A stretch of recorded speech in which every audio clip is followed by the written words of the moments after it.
In 1915, America was trying to figure out where it fit in the world. The war in Europe had been going on for a year. Canada was helping Britain in the effort, but the U.S. was trying to stay neutral.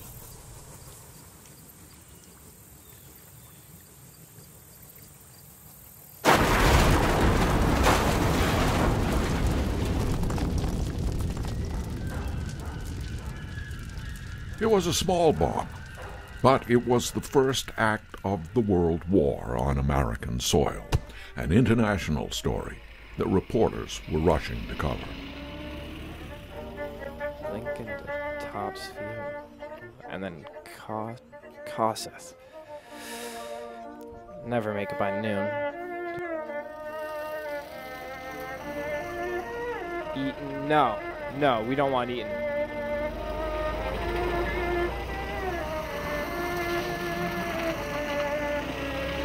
Train would have been a better idea.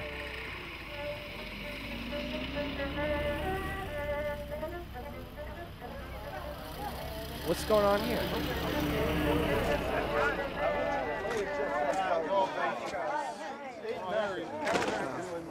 All right.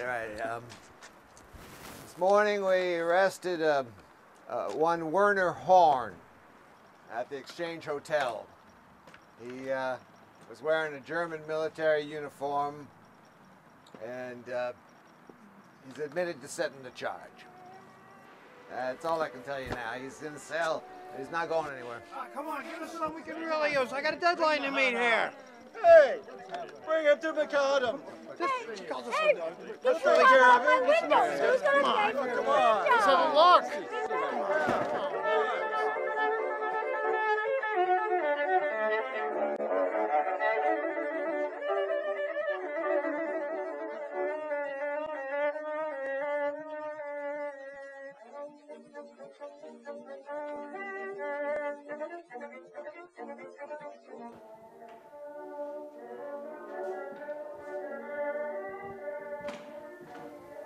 Excuse me, Sheriff? I was wondering. I'd like to get your picture with the prisoner, I think. I told you the show is over. This guy isn't going anywhere until his arraignment in Machias next week. I know, but look, if we get pulled into this whole European thing, you're the guy that got the first one. Look, I don't have time for this kind of foolishness. I have work to do here. How old are you, kid? Old enough to be working for the big guys. Fox Movie Tone, Pathé. Look, there are people on both sides of the bridge that want to string this guy up. The last thing I'm going to go do is parade this spy around. Spy? I'm not a spy. I'm a lieutenant in the Kaiserliche Heer under the command of the Deutsche Botschaft. I hurt no one. This was an act of war. They've all gone. There's no one out front anymore. And he's right. You know, Sheriff, every farmer's cow that's not producing milk is made out to be the work of a saboteur. And you finally got one in the flesh. The world could see what you've done. Don't you want them to see?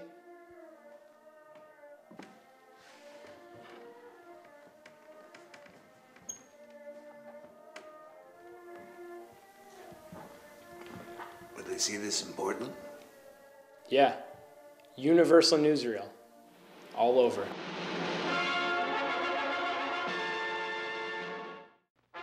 A 16-year-old kid scooped all the national press.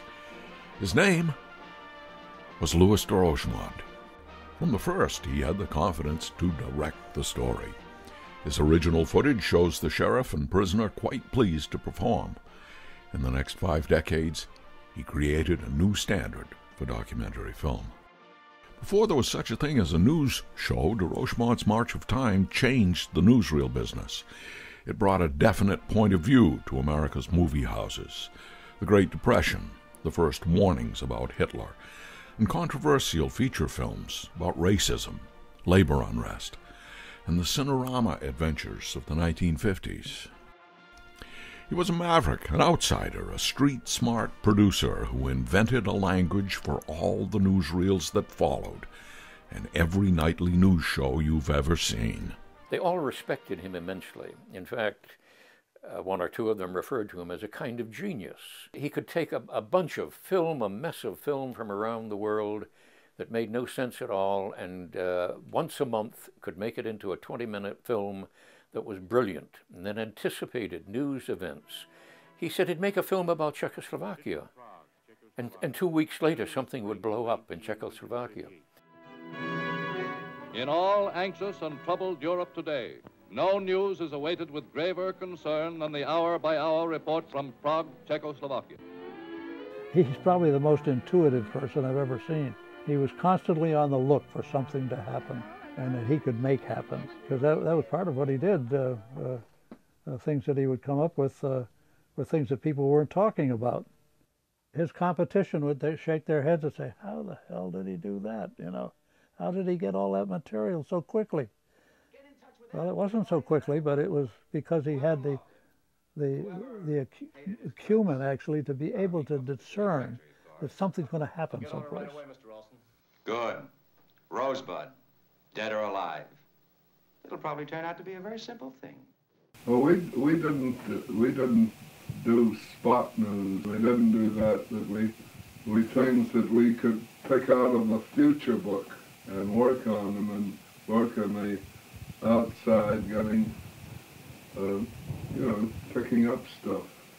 And in those days, the March of Time was the most exciting source of news in depth that Americans had.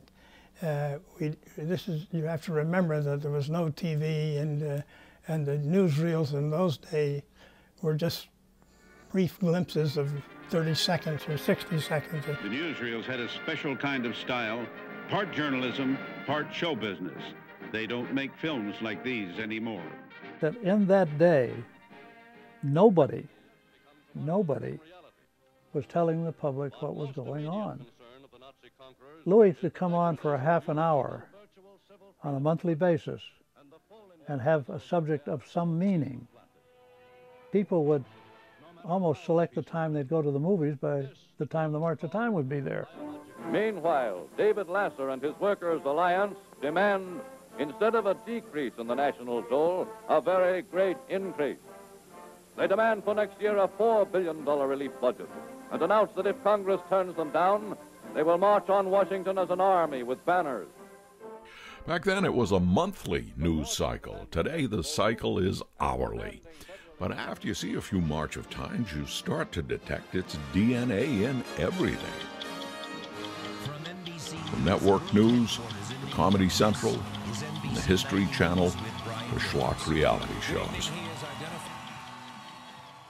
I think that the techniques of today's television news business, they reflect the success of the March of Time in the early days of the television service.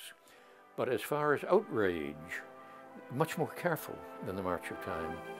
In all the United States, there is no parallel to the economic bondage in which cotton holds the South. In 1941, deRochemont handed control of the March of Time to his brother, Richard. Louie wanted to tell bigger stories. Darrell F. Zanuck at 20th Century Fox saw an opportunity. Zanuck wanted Louie to teach his producers and directors how to make a motion picture film.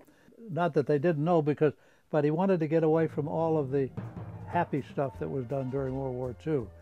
He wanted to get into a little darker material. He wanted to get into more realistic kind of filming. What we call today a docudrama. I seen the whole thing. I was standing over there. Louie produced a number of features in the 1940s. They all shared dramatic and documentary elements.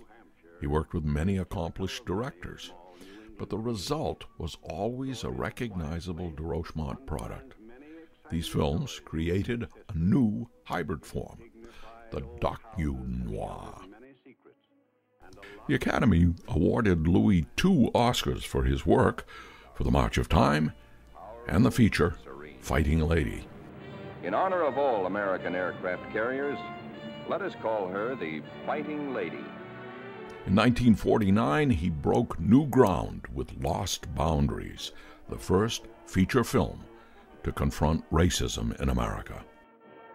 I should have told you this years ago. I'm part Negro, Howard, so's your mother.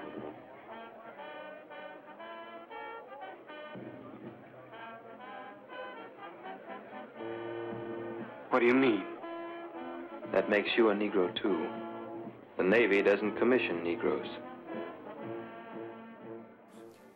I think the greatest influence upon the public was exposure to a new form of journalism, pictorial journalism. It increased the awareness and the standards, even though they may not have known it. They saw what pictorial journalism was capable of through the work of Louie deRochemont. And that, I think, was his greatest contribution in the evolution not only of the motion picture, but the evolution of journalism. deRochemont was a voice for the underdogs, the unemployed and dispossessed. His stories created controversy and outrage. He wanted to rile his audience as much as educate it. This is the beginning of his story.